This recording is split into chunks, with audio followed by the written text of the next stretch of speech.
Class 6, this is your chapter number 7 of history, Rise of New Ideas and Religions. तो इस chapter की एक video मैं दे चुकी हूँ आपको। ये सेकेंड पार्ट स्टार्ट कर रहे हैं। तो इसमें स्टार्ट होता है, फर्स्ट टॉपिक है हमारा बुद्धिज़्म। जो बौद्ध धर्म था, इसके जो फाउंडर थे वो सिद्धार्थ थे, जिनको गौतम बुद्ध से के नाम से भी जाना जाता है, और उनका 2500 ईयर्स पहले बर्थ हुआ था। बुद्धा एक क्षत्रिय थे जो एक गण से बिलोंग करते थे। वो गण था शाक्य गण। उनके फादर थे शुद्धोधन, जो कपिल वस्तु के एक शाक्य चीफ थे। ऐसा कहा जाता है कि प्रिंस सिद्धार्थ जो थे वो 4 दृश्यों को देख करके मूव हो गए थे, जो उन्होंने देखे थे। उन्होंने देखा था एक ओल्ड मैन, एक सिक मैन और फाइनली एक डेड बॉडी को।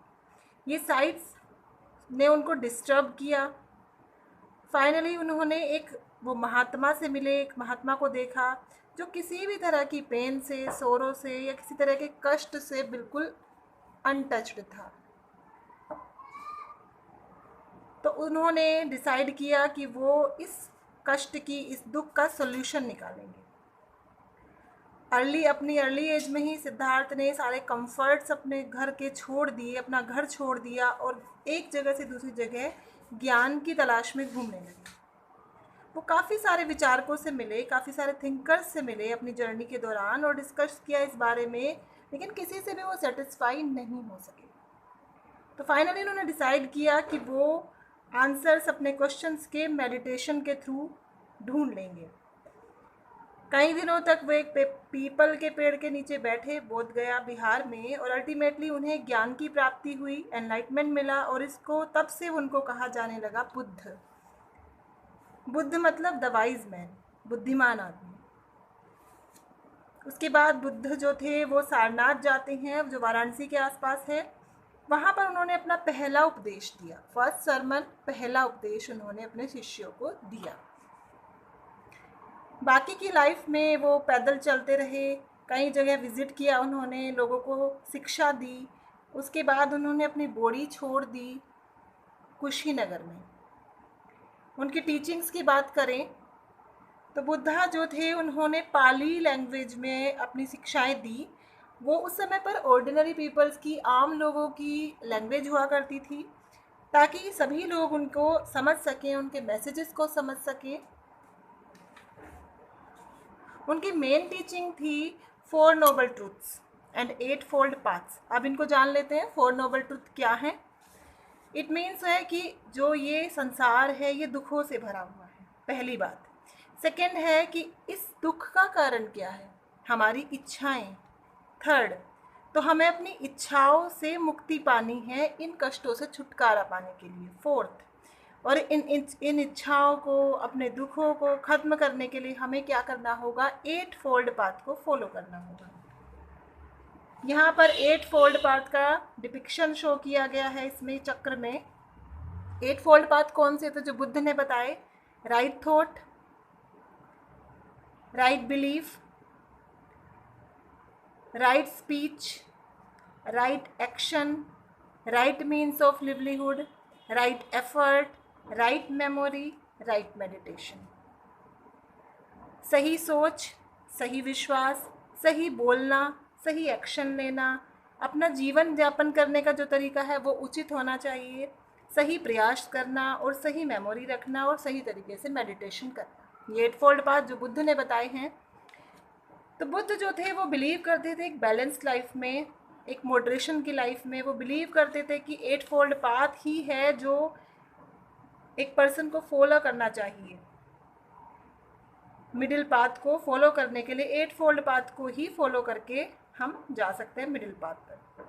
बुद्धा ने शिक्षा दी कि लाइफ जो है वो दुखों से भरी हुई है, और ये क्यों है दुख? हमारी डिज़ायर्स की वजह से जो पूरी नहीं हो पाती। उन्होंने सिखाया कि ये जो प्यास है, जो थर्स्ट है, वो केवल तभी बुझेगी जब हम मॉडरेशन को फॉलो करें, हर चीज़ में मध्यम मार्ग को अपनाएं। बुद्धा ने शिक्षा दी कि एक पर्सन जो है वो एक लग्जूरियस लाइफ उसको नहीं जीनी चाहिए, ना ही उसको सब कुछ छोड़ देना चाहिए और सफ़र करना चाहिए। मोक्ष और निर्वाण ये जो है ये ऑब्टेन किए जा सकते हैं बैलेंस्ड लाइफ जी करके। उन्होंने स्ट्रेस दिया अहिंसा पर, जोर दिया अहिंसा पर। अहिंसा का मतलब क्या होता है बेटा? नॉन इंजरी, यानी किसी को भी, किसी भी लिविंग बीइंग को किसी तरह की इंजरी ना पहुंचाना। उन्होंने सेक्रीफाइस के रिचुअल्स को अप्रूव नहीं करते थे, जो बलिदान, बलि वगैरह दी जाती थी यज्ञ में। अब तक वैदिक एज के बारे में मैंने आपको बताया था, तो वैदिक एज में यज्ञ वगैरह काफ़ी प्रचलन में थे, लेकिन इन्होंने इसको अप्रूवमेंट नहीं दी, सेक्रीफाइस को नहीं मानते थे। वो चाहते थे कि सभी लोग इक्वली ट्रीट किए जाएं, और वो कास्ट सिस्टम के भी अगेंस्ट थे। उनका विश्वास था कि हमें अपनी लाइफ जो है, हमारी लाइफ अफेक्ट होती है हमारी सोच से। ये क्या होता है? हमारे एक्शन से हमारी लाइफ अफेक्ट होती है। जैसे हम कर्म करते हैं तो उससे हमारी लाइफ पर अफेक्ट पड़ता है, वो हमारी लाइफ को अफेक्ट करती है, प्रभाव पड़ता है हमारे कर्मों का।